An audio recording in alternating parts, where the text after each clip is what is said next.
Yes, my name is Irvin Bailey. I am the Commercial Assessment Supervisor. I've been the Commercial Assessment Supervisor for about, I think, 4 years now, and I've been with the county for going on 13 years. And I'll just push it on to Chris, who's also on the commercial team. Yeah, apologies. I'm still learning how to use Teams, apparently. I've been with the county for 13 years and can help answer any questions should anyone have any questions regarding hotel properties and apartments in the county. Thank you. Great. And Travis. Yes, my name is Travis Shelton, and I have been with the county for just under a decade. I am a residential appraiser, and I am, like Chris, am available at any time to answer any questions or provide any information anyone would like about their property on the residential side. Great. And Derek? Yeah, my name is Derek Dubay. I'm the residential appraiser supervisor, and I've been with the county for 12 years, and I supervise the team of appraisers that's out appraising the single family properties. So like Travis said, we're available after this if you guys have any follow-up questions. Great. And moving on to the condo appraisals, George? Sure. Hey, everybody. My name is George Carvajal. I am one of 2 appraisers that specialize in residential condominiums here in Arlington. Our duties include the yearly reassessment of 168 residential condos here in Arlington and upkeeping their property records.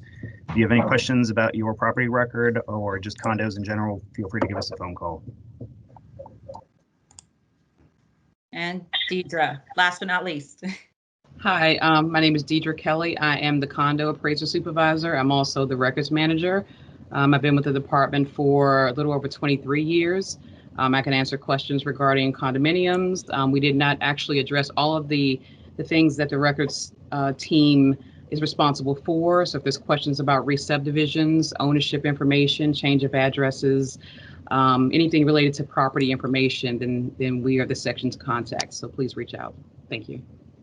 I would like to ask a question about condos. Okay, great. What is your question?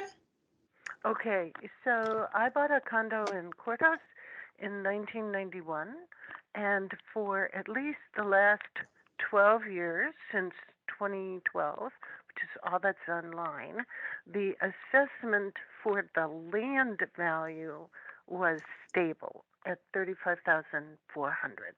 And this year, it more than doubled on the land value to $77,000. And I checked a couple of different other condos in the courthouse area, like Courthouse Hill, and there were also jumps in the land value this year. So my questions are sort of, why did this happen? Why this year? Was there a notice? Does this happen every year? Because from now on, what's going on with this? Is that clear? Yep. So a question about the land value? Well, it's that the land value for the condominiums in Courthouse nearly doubled this year from various others. So the question is, why this year? It was stable for the since at least 2012, it was the same amount every year. And the land and the improvement value changed, up, down, whatever. And I looked at some other condos in the courthouse area just to see if this was a fluke for my building, and it does not seem to be. So this year, as opposed to any other year, the land value in my condo building more than doubled. And I want to know, was there some notice? Is there something, does this happen every year from now on, etc.? Okay. Deidre, do you want to take this question? George? Deidre, you're Deidre's on mute. I'll take it. Can you guys see me? Yes. Okay. So the condo land question is actually our condo question of the year. We've been getting a lot of phone calls about this.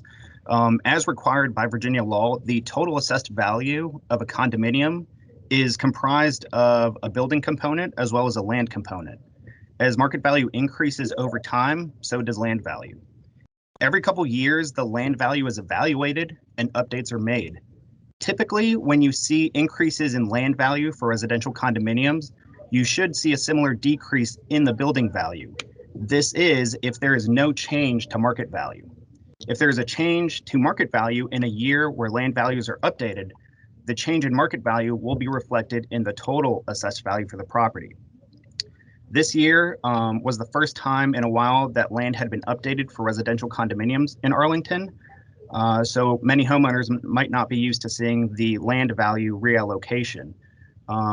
Going into the future, we hope to update these land values every couple years, maybe every 5 years or so. And this change is not just something that occurred in the courthouse region. This was applied to the majority of condominiums in Arlington, both north and south. It was just something that hadn't been done since at least 2011 for a lot of these condos.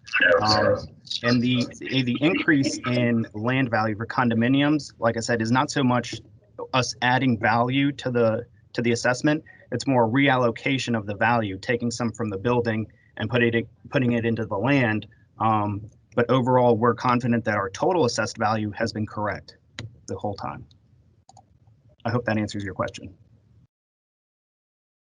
Great, thank you. Switching back to the residential, we're having some follow-up maybe questions. every 5 or 6 years, just and who was? So, ma'am.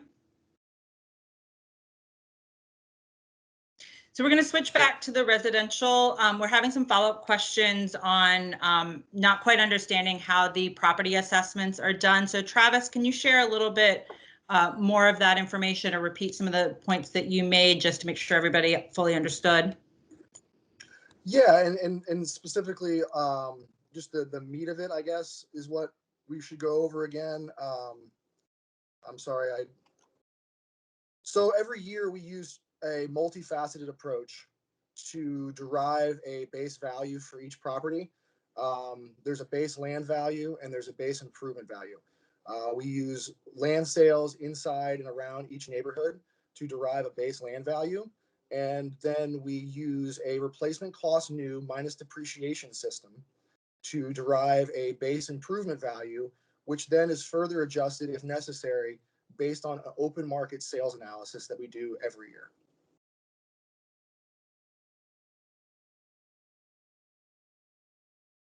Great.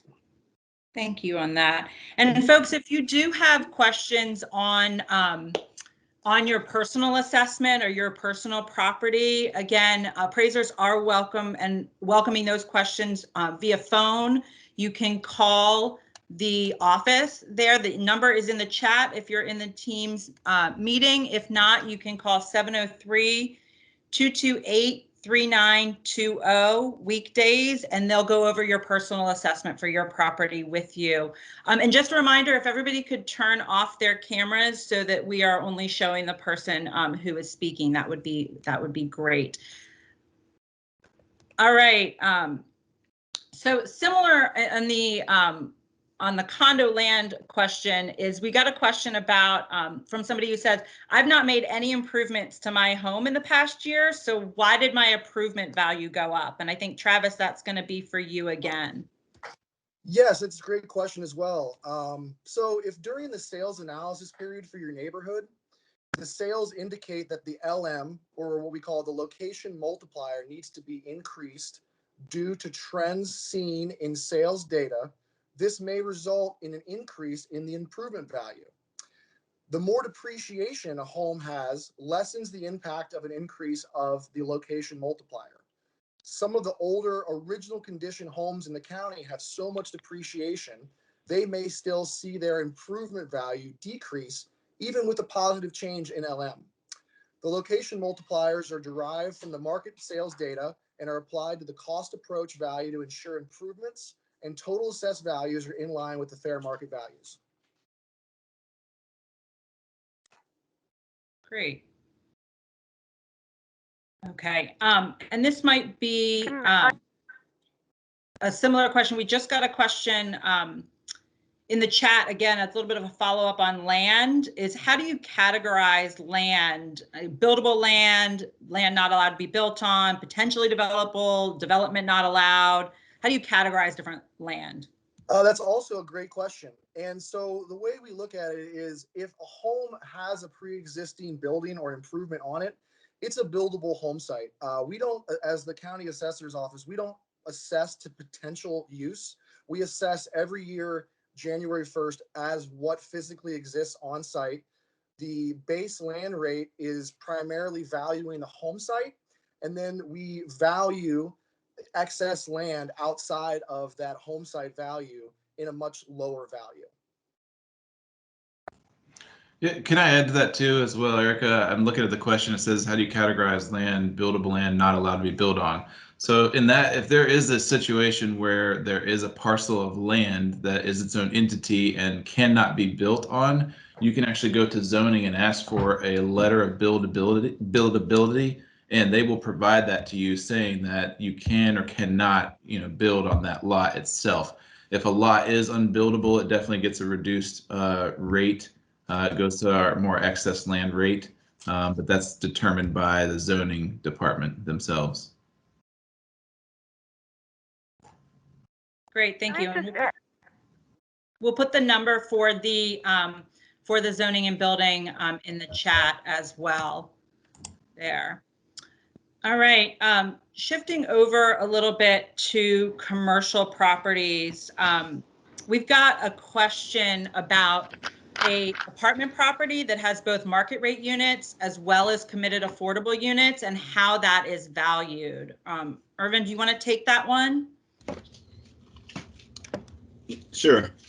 So we actually are guided in how we value these properties by legislation that was passed at the state level.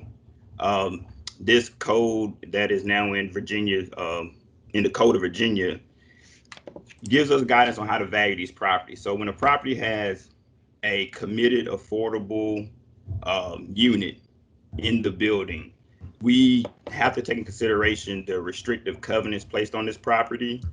These covenants are recorded in land records, and these covenants set the limits on which the rent can be for these units. They also have a duration due to the program that the property owner is taking part of. So the market properties are valued based off of other market units.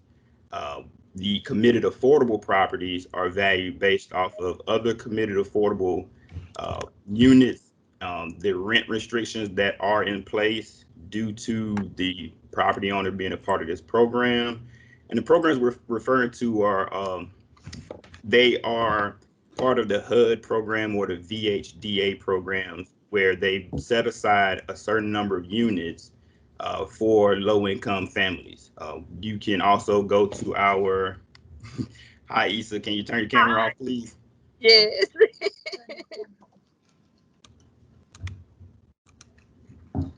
As I was saying, they are part of a program that sets aside affordable units throughout the county, and in exchange for tax credits. These properties, they have restrictions that are in place due to HUD or VHDA. You can actually go on to our county website. I think it's under the Community Planning and Housing Development Department's website, that shows the rent restrictions for each level of affordability, as well as the income restrictions for each level of affordability. So again, due to state regulations, we have to abide by certain codes when we value these properties. And I hope that clarifies it for anybody. If there's further questions, we're always available in the office to answer those questions. As Erica has provided, the number is 703-228-3920, and we can talk further in more detail. Thank you. Great, thank you. We're getting a few follow-up questions on the land, the topic of land. So Derek, I think I'm going to go to you since you finished up with that question, but what happens to a property if part of the land is unbuildable and the other part is built or buildable? Sure, yeah, thank you. So just to clarify, if we do have a lot that already has an existing home site but has a bunch of excess land around it, what we do with our land valuations is we value on a per home site basis, and that means that the majority of our land value is in the home site itself. That's the most important part of that site. But we do have to value all land in Arlington. So what we do is we value it at a reduced rate. It's considered excess land. If somebody has, let's say they have a 12,000 square foot lot in an R6, meaning they need 6,000 square feet to build a home, we won't assess them for 2 home sites if they only have 1 home site existing on that lot. That lot would then need to be subdivided into 2 6,000 square foot lots, and then it would get the valuation of a home site. But currently, mostly all properties have excess land outside of the home site, and we place the majority of our value in that home site, but we do value the excess land surrounding that home site at a reduced rate. So hopefully that helps answer that question. Great. Now, one question that came in via text is, do the assessors track building permits for residential improvements, including additions to existing single-family homes, to ensure that the increase in improvement value is reflected properly and promptly in the assessment? And Travis, I think that's a good one for you.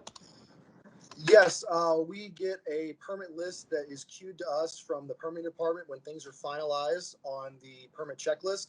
We then use that permit list to go out and pick up new improvements to the parcels in the county.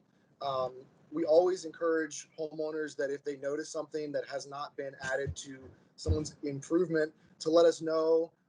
If they feel like there's some sort of inequality in their neighborhood, to give us a call and let us know. There has been instances where something wasn't checked off or was a clerical error, but yes, we absolutely do pick up as promptly as possible all of the permit work and keep track of it to the best of our ability. Great. Great. Thank you for that. All right. Staying on the construction new improvements, how are supplemental assessments conducted for new construction? Derek, this would be a good one for you. Yes, right along with the permit theme of that last question. So throughout the year, as people file permits for their homes and they do new construction on their property, whether it be interior renovations or additions or even the new construction houses themselves, what we do is we follow along behind that permit and the permit or the construction process. And when that new construction is complete or deemed substantially complete by the appraiser that's visited that property, what we then do is do a supplemental assessment. It's basically a prorated assessment. We determine a new value of that new construction added, and we actually take that new construction value, subtract out the original January 1st assessed value, and that gives us the difference between what's been added. And then that value gets prorated for the rest of the year for the actual bill. But what we do at that time when we deem it substantially complete is that we send out a notice of a supplemental assessment at the time that we deem it complete. So let's say it's in August, we'll send you a notice that following month and let you know that this is the new value of the construction or new construction added that we think it is. And at that time, you can either request a review of that new construction value or talk to the appraiser about it. And then the process then turns to the treasurer. And currently, the treasurer is set up to bill all of the supplemental assessments, whether it was a supplement from February or a supplement from October. They bill all of the supplemental assessments in January of the following year. So they'll send out the actual bill based on the tax rate. And I think the bill is due at February 15th of this year. It was. So they're always due at the beginning of the following year that you received your supplemental assessment. Great. Thank you. We got a somewhat similar question because it's about renovations on condos. So George, I think this is a good one for you. person's asking, why is my condo being compared to condos that have been renovated when my condo has not been renovated?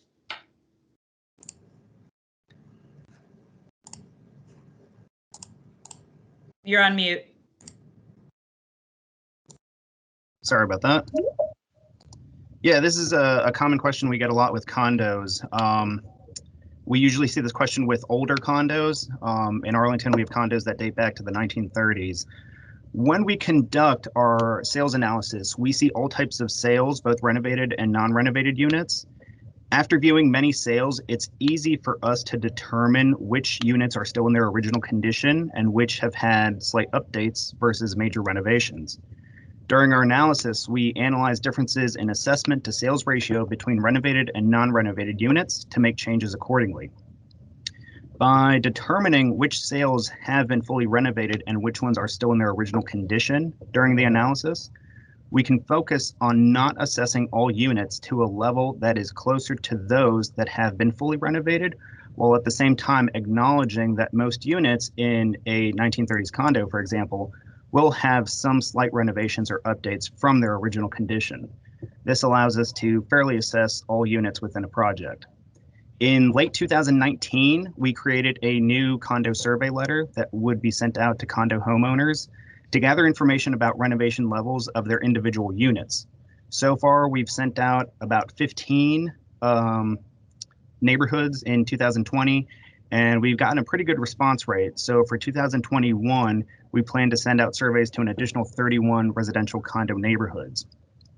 In the future, we'd like to send out condo surveys via mail every couple of years in order to gather information from property owners on their condo units renovation level and recent updates they might have made to their unit.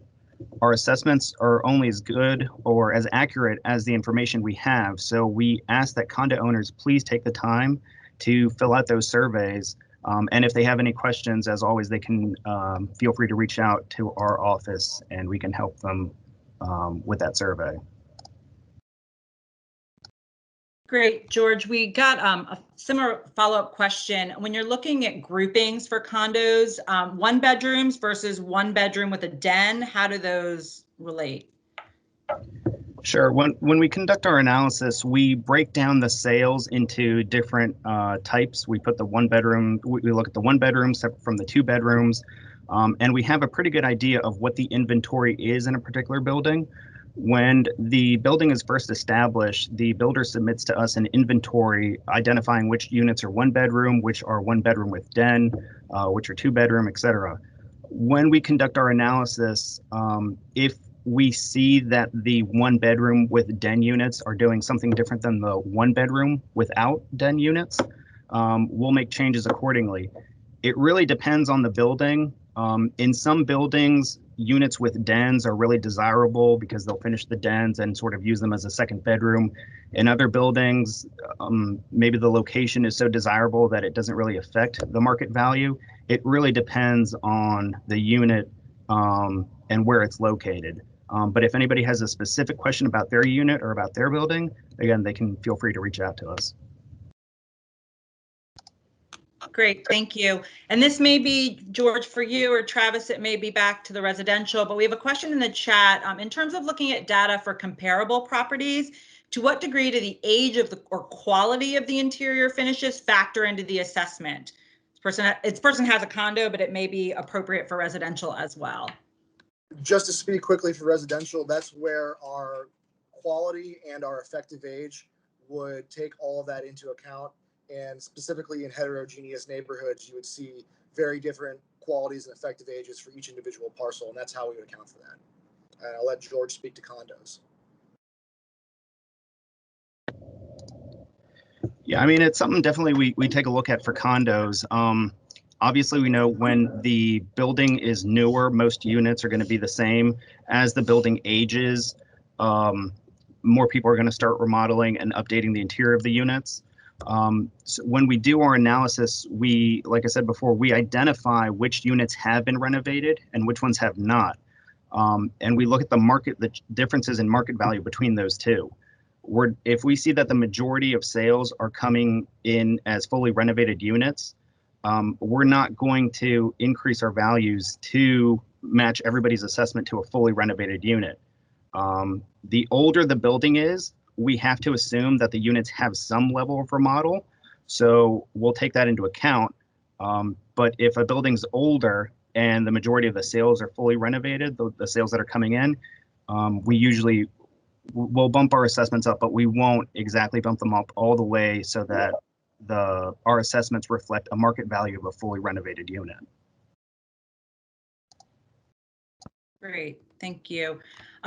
This is a little bit, this is going back a little bit to the improvements question. We had a question in the chat for some clarity. So even if there's one person or homeowner, property owner that makes no improvements on the property, the county can increase the home assessment based on improvements done by others in the neighborhood. Is that correct, Travis? Or are there any clarifications? Yeah, that is not correct, Erica. What happens is if someone does absolutely no improvements to their property during the calendar year, the county can increase their improvement value if the sales analysis of open market sales deems that a further adjustment is warranted while looking at that analysis.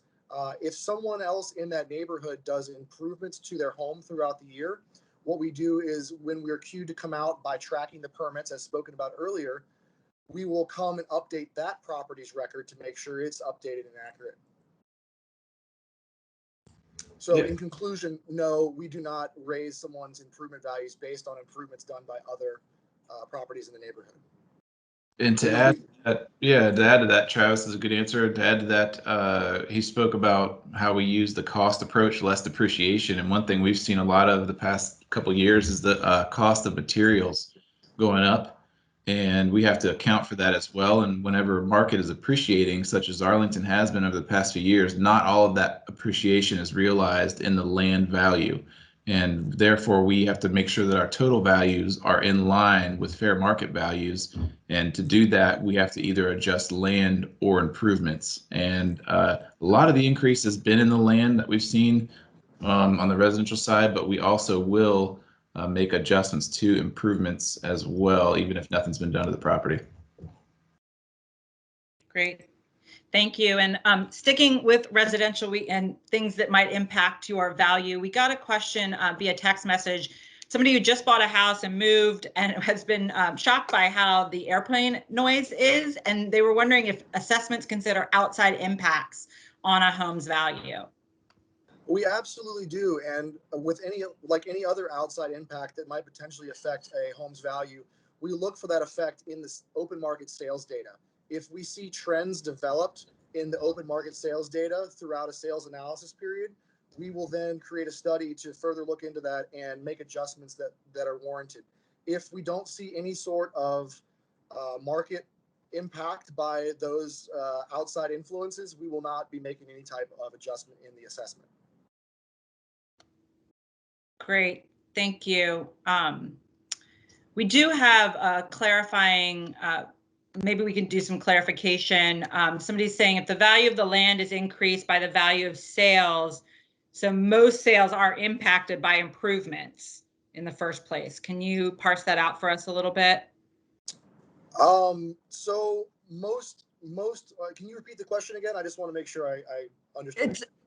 They're saying that the value of land is increased by the value of sales, or I'm assuming sale prices, but most sales are impacted by improvements to homes in the first place. Correct. So what happens is the improvements are picked up and accounted for on the record when they're actualized through permits. And when a property sells, before we use that information in our sales analysis, we will use any means that we're able to acquire information about the updates to that property to make sure that when we're using it in the sales analysis, we have all of those improvements or updates actualized, and the adjustments we're making are fair and equitable based on that record.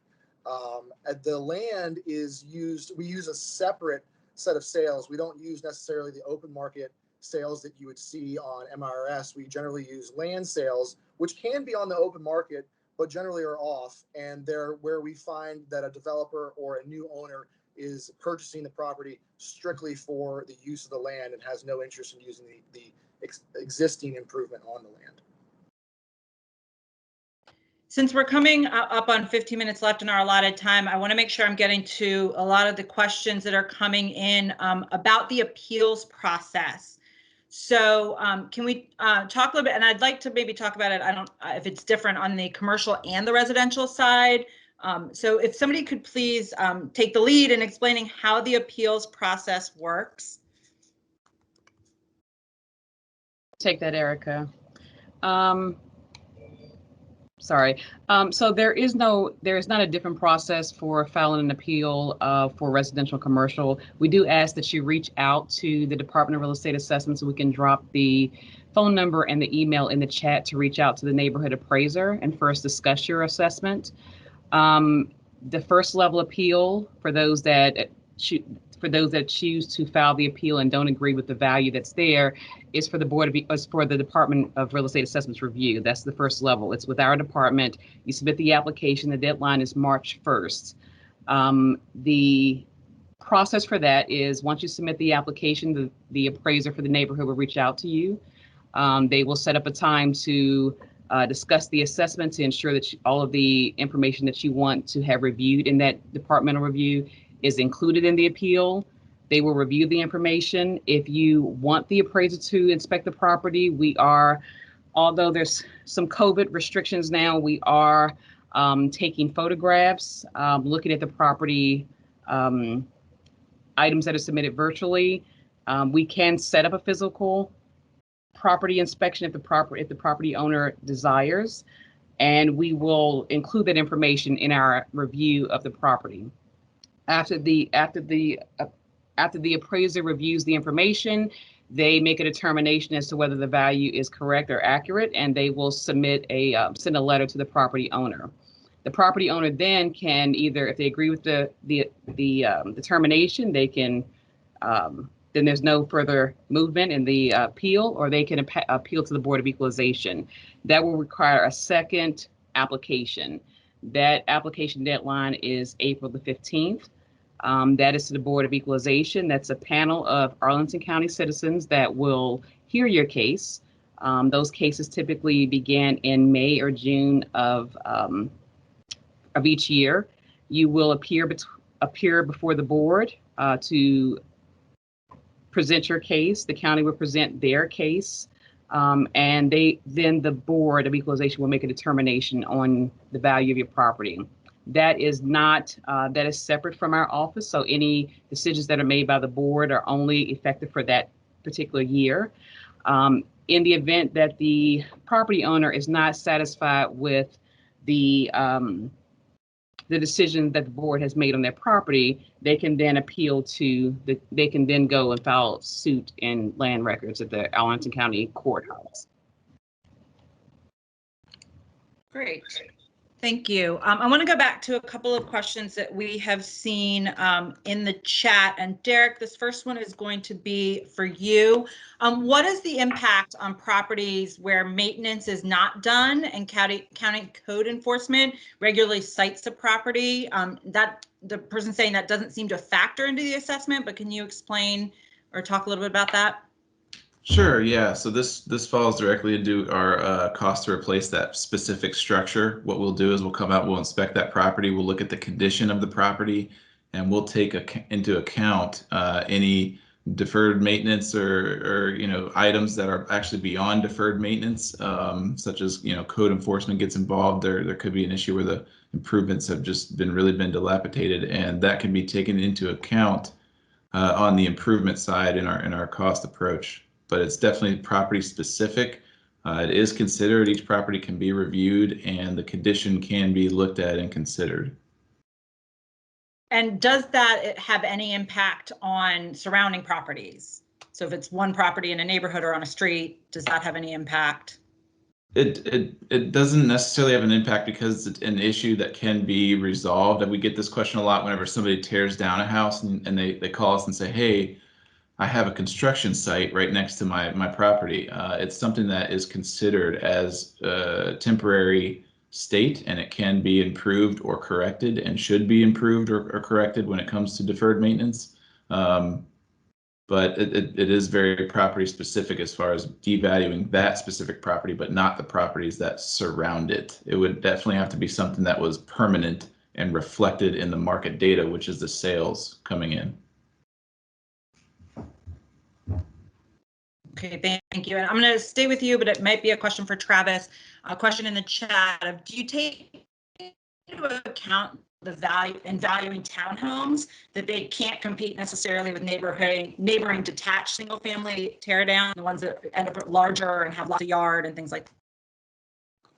Absolutely. Not only do we have, generally speaking, a lower land value for those homes, we also only look at open market sales of similar townhomes in and around that neighborhood in the sales analysis for that year. So we're not comparing townhomes to single family homes in the analysis, or even in land sales, as there's generally no land sales of townhomes. So basically townhomes are compared to townhomes and single families are compared to single families? Absolutely correct. Okay, great. We have a few more minutes here, so I'm going to questions that we have gotten in the text messages. Oh, we just had a general question about where you can find your property assessment online, and we will, somebody could drop that into the chat. We'll have that there for you. And then George, I think this is going back to you for condos. Somebody commented that the only sales in their building this year had been 2-bedroom condos, and they have a 1-bedroom. So wanted to know why their assessment's changing when there haven't been sales of units like theirs. Sure, no problem. Just because we don't see sales of a particular model in a condo doesn't mean that there isn't changing market value. This is a common issue in condo projects with small unit numbers, or condo units that are rare or unique, such as penthouse units or large 3+ bedroom units, for example. In most cases, we have data that shows us how these units have trended historically compared to other units that regularly sell in the project within a building. We will use that information as well as observing market trends overall to determine what kind of change we will make to an assessment following a year of no sales of a particular model. This question, though, is very specific to a particular neighborhood. You have to take into account the number of units that are in the neighborhood, the frequency of sales. So I can't say blanketly that this rule applies to all units that do not see a sale of a particular model or tier. But what I can say is that just because we don't have a sale of a particular type of unit doesn't mean that there isn't a decrease or increase in market value. Great, thank you. Looking again to some of the text messages that are coming in, is somebody said that, and Travis, I think this will be for you again, they refinanced their home this year, and the mortgage appraisers estimated the value lower than the county's assessment. So they want to know, does that mean their property is over assessed, or what does that really mean for their property? So not necessarily, and it's generally not the case. First, it's really important to remember that an appraisal or an assessment is an estimate of fair market value. Secondly, appraisals will have an intended use that is defined before the appraisal begins. Refinance appraisals have a specific and intended use that is to derive market value for the sole purpose of lending from a financial institution. The approach and scope of work are not intended to value properties for municipal real estate assessments. Due to the intended use and scope of work being different, each type of assessment between the two have different proximity and properties used. The proximity of properties used and the different approaches used. It's generally difficult to use these appraisal comps to challenge your county assessment. Even though the county uses a mass appraisal system, the yearly sales analysis, neighborhood walks, and market studies give the county appraisers a much more in-depth perspective into each specific neighborhood in Arlington and the real estate market in Arlington. The appraisals may always be submitted for consideration and can sometimes indicate a more in-depth look at the properties needed. Great. Thank you for that. We had a question about somebody who recently purchased their property and they just want to know how long it takes for county records to get updated. So generally speaking, we try to verify sales as soon as they're recorded, the deed is recorded, and we have a list that's generated for the appraisers. Once the appraiser goes out or virtually inspects the property due to the climate right now, we will update the property in the record, and generally it takes no less than a week for everything to be updated in the system. If they're concerned about information in the property itself that does not look updated, we definitely recommend that they reach out to an appraiser in the department to clarify any discrepancy in the property record. Also, I just want to chime in. I think the question was more about if you just purchase a property, when is our property record, when is the county system updated?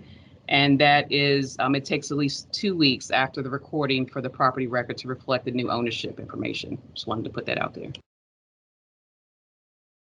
Great, thank you, Deidre. And I'm putting in the department and into the chat, the Department of Real Estate Assessments website has a lot of information for folks to look through. So I'm just putting that link into the chat there. Looking through, this may be something that we've sort of touched on again, but someone is asking, they said their lot is very large, but a significant portion isn't attractive to builders as other smaller size lots in the neighborhood. So wanting to know why it's valued about the same as those smaller lots. And Travis, I think, again, this is for you. It's absolutely a great question. So lands and lots in Arlington are valued on the per home site valuation method, which apportions most of the value in the actual home site itself and not the excess land. With the scarcity of land in the county, the most valuable aspect of a lot, regardless of slopes, woods, or any unbuildable portions, is the fact that a home site already exists on the property. Excess land is considered to be minimal value and have minimal impact on the value due to the majority of the value being placed on the home site, or what we call the base lot value for each neighborhood. We also don't value potential use of land, meaning we cannot decrease or increase a lot's value based on what can or cannot be built on the lot in the future, but solely what exists as of January 1st each year. I hope that answers that question. Great. Shifting over to the commercial quickly, got 2 questions here. Chris, I think this will be for you. Somebody wanting to understand a little bit more about how the county values commercial properties versus residential properties.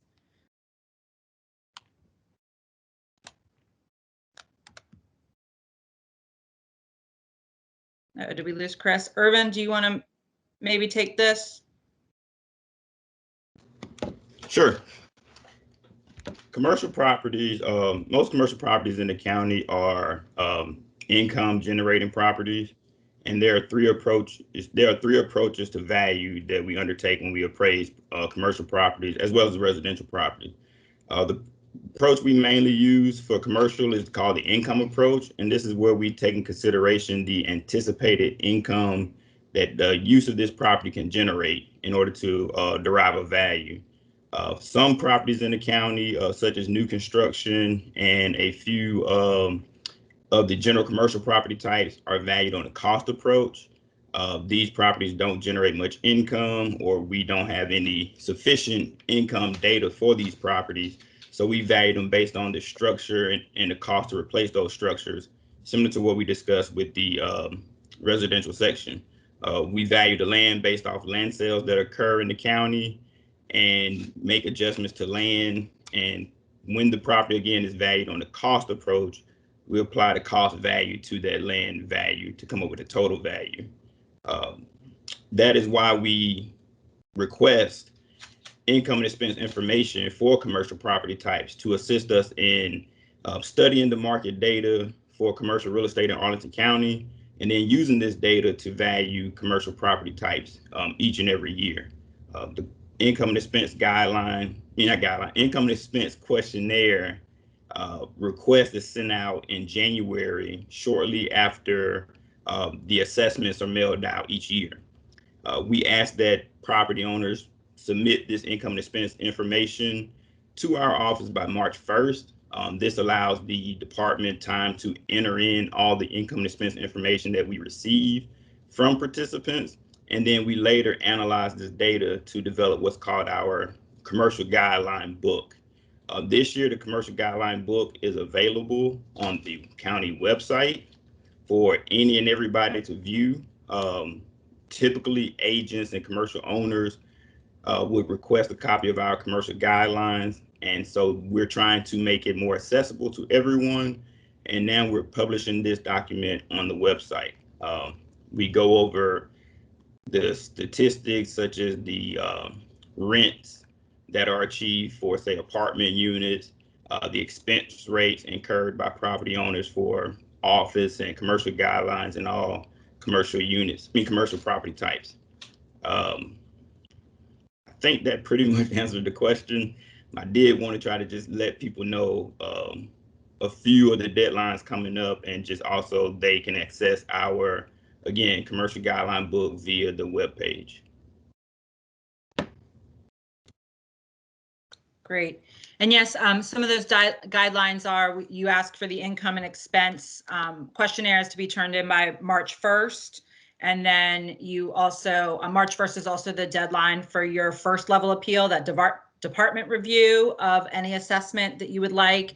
Those must be filed, and those can be found online on the real estate assessments webpage. Those forms to fill those out, and the web URL and the website is in the chat.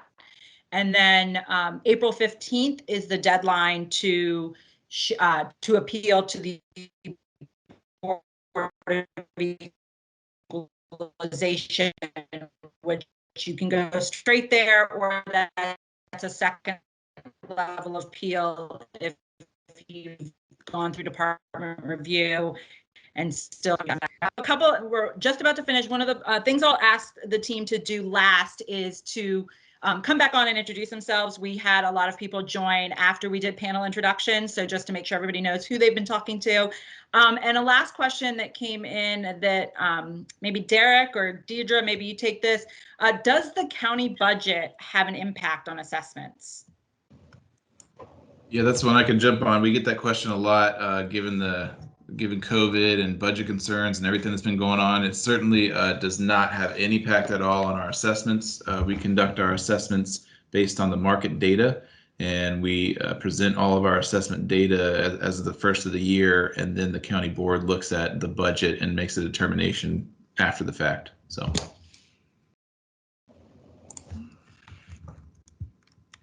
Great, and then I will just allow the panelists to go around and do their introductions again. Irvin, we'll start with you. Oop, you're on mute. Yep, on mute. Yes, my name is Irvin Bailey. I am the Commercial Assessment Supervisor. I've been the Commercial Assessment Supervisor for about, I think, 4 years now. And I've been with the county for going on 13 years. And I'll just push it on to Chris, who's also on the commercial team. Yeah, apologies. I'm still learning how to use Teams, apparently. I've been with the county for 13 years and can help answer any questions should anyone have any questions regarding hotel properties and apartments in the county. Thank you. Great. And Travis. Yes, my name is Travis Shelton, and I have been with the county for just under a decade. I am a residential appraiser, and I am, like Chris, am available at any time to answer any questions or provide any information anyone would like about their property on the residential side. Great. And Derek? Yeah, my name is Derek Dubay. I'm the residential appraiser supervisor, and I've been with the county for 12 years, and I supervise the team of appraisers that's out appraising the single family properties. So like Travis said, we're available after this if you guys have any follow-up questions. Great. And moving on to the condo appraisals, George? Sure. Hey, everybody. My name is George Carvajal. I am one of 2 appraisers that specialize in residential condominiums here in Arlington. Our duties include the yearly reassessment of 168 residential condos here in Arlington and upkeeping their property records. If you have any questions about your property record or just condos in general, feel free to give us a phone call. And Deidre, last but not least. Hi, my name is Deidre Kelly. I am the Condo Appraisal Supervisor. I'm also the Records Manager. I've been with the department for a little over 23 years. I can answer questions regarding condominiums. We did not actually address all of the things that the records team is responsible for. So if there's questions about re-subdivisions, ownership information, change of addresses, anything related to property information, then we are the section to contact. So please reach out. Thank you. Great. Well, everyone, that brings us to the end of our session here. Thank you so much for joining us today. As the team has said, if you do have additional questions, you can give a call to 703-228-3920 to speak with an appraiser about your questions or your personal property. A couple of important dates coming up related to the budget. The county manager is actually presenting his proposed budget to the county board tomorrow at 4 p.m. The board will be voting on an advertised tax rate during its meeting this week that begins Saturday. And there will be 2 public hearings on the budget and the tax rate, one on Tuesday, April 6th, and one on Thursday, April 8th. Thank you. That's all we have for you today. We hope that you enjoy the rest of your afternoon.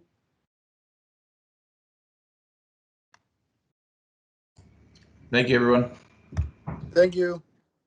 Thank you. Thank you, everyone.